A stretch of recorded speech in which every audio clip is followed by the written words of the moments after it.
Hey everybody, congratulations. It's officially final exam season.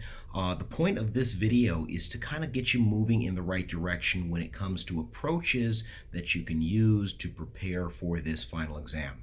Now, the exam itself is going to walk, talk, act, and feel an awful lot like the midterm exam. What I mean by that, it's going to consist of multiple choice, two short answer questions that you can answer in 2 or 4 sentences, and then one long answer essay question, which will not change. Which leads me to my next point. I'd like you to go in and download the final exam review guide if you haven't done that already. That's what I'm going to be going through in the next few minutes, and that would be good to have alongside you if you don't have it right now. So to do that, go into Canvas and then click on modules. Click on modules and then scroll down to exam review materials and guides, and click on the final exam review guide. The first area that I'd like you to be mindful of is going to be the term bank there. And just like last time, the term bank is going to be the building blocks of my multiple choice exam. I don't need you to give me a dissertation quality of any one, let alone all of those terms there. All I really need you to be able to do is explain to me what those terms are on the most basic of levels and why they're important. So once again, if you're a visual person like I am, get yourself some note cards, and on the front of that note card, jot down, for example, the Missouri Compromise, and then flip it over and be very, very conscientious. 5 words or less that reminds you of what that word means, okay, or what that term means. If you can do it that way, it's going to keep things short and simple and easy to remember for the final exam. And as long as you can tell me what that term is and why it's important, you're going to be fine for the exam. Okay, so let's move on to the written part, and I want to begin with the short answer questions. Now, unlike last time, there's one question that everybody needs to answer, and that question involves the radical Republicans. I'm asking you what the Republican Party, and in particular the radical Republicans, keep in mind, not all Republicans were on the same page, so to speak, but what was it that the radical Republicans were able to accomplish in the aftermath of the Civil War? Were there any roadblocks? If so, what were those roadblocks? Everybody needs to answer that question. Now, the next 2 questions in the short answer section, you've got a choice.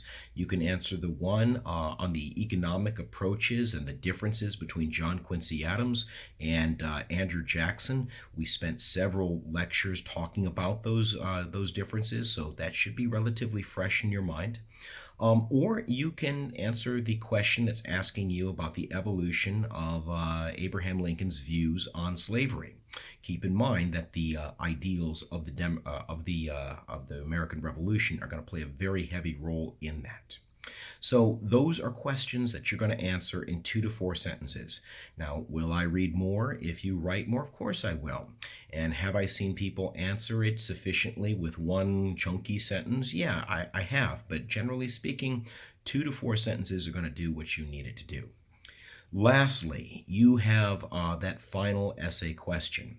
Now, that's not going to change. That's not going to change. It's going to be the question that you're going to prepare for as you go into the exam itself.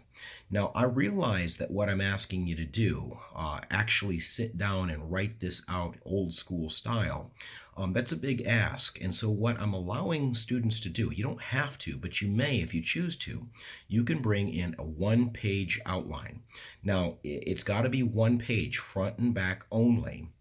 You can write as big as you want, as small as you want. You can type it, you can print it, doesn't matter to me, but it can't be longer than 1 page, and it can only be used for the essay purpose. Now, the point that I'm trying to do with this, or the whole purpose for this, is to get you to really think critically about that question before we roll into the exam. Now, the question itself should look relatively familiar. I've been asking you about America, the Great Exception. Is this a thing? Is it not? Why? Why not? I've been asking you that question all semester long.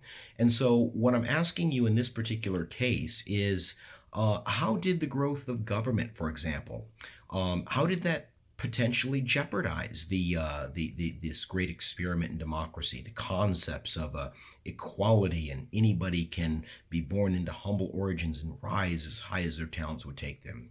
How did the rise of industry play a role there? Ask Harriet Martineau, that lady worker in Lowell, Massachusetts, and she'll tell you that not only do the employers have an enormous amount of power over you while you're on the job, while they're actually paying you to do the work, they actually are controlling your life on the outside of the factory as well. They're telling those workers that they can't take a dance class because they won't be as productive as they otherwise would be. So those employers have a lot of control, and as you should be able to tell by now, right? A lot of times that control will erode things like freedom, equality, democracy, opportunity, and the list really could go on and on. In any case, that jeopardizes America the Great Exception.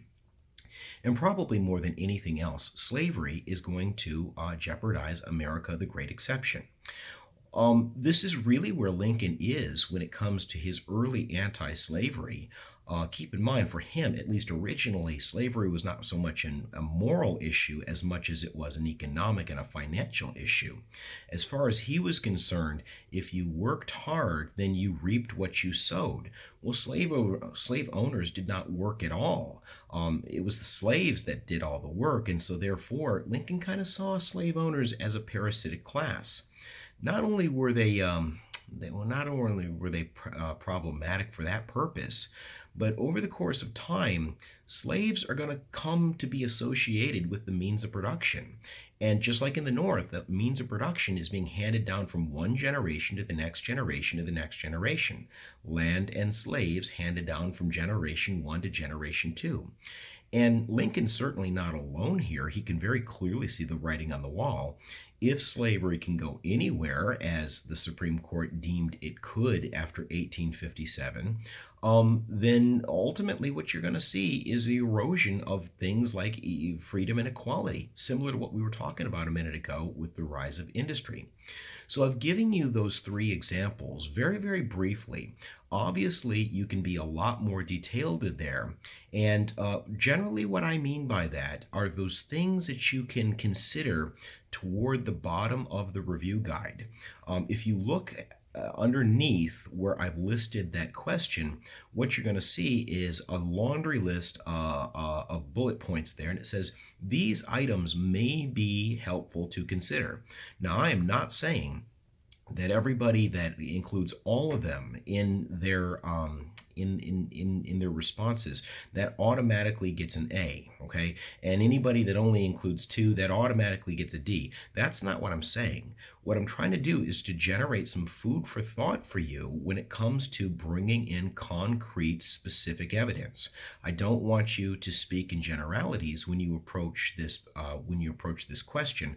I want you to get into the habit, I mean, that's the whole point of this class, to bring in concrete, specific evidence and use that evidence to support your point, okay?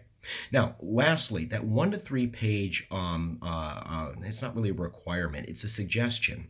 That's all it is. I'm not saying that if you write 1 page, that's a C, write 3 pages, that's an A.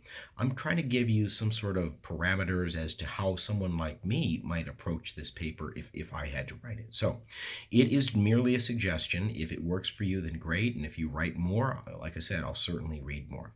I hope that this has been helpful, and I hope that you do very well on this exam. I always root hard for my students. I think you know that at this point of the semester. Wish you the best of luck, and if I can be of help of any kind, please do not hesitate to let me know. You know how to find me.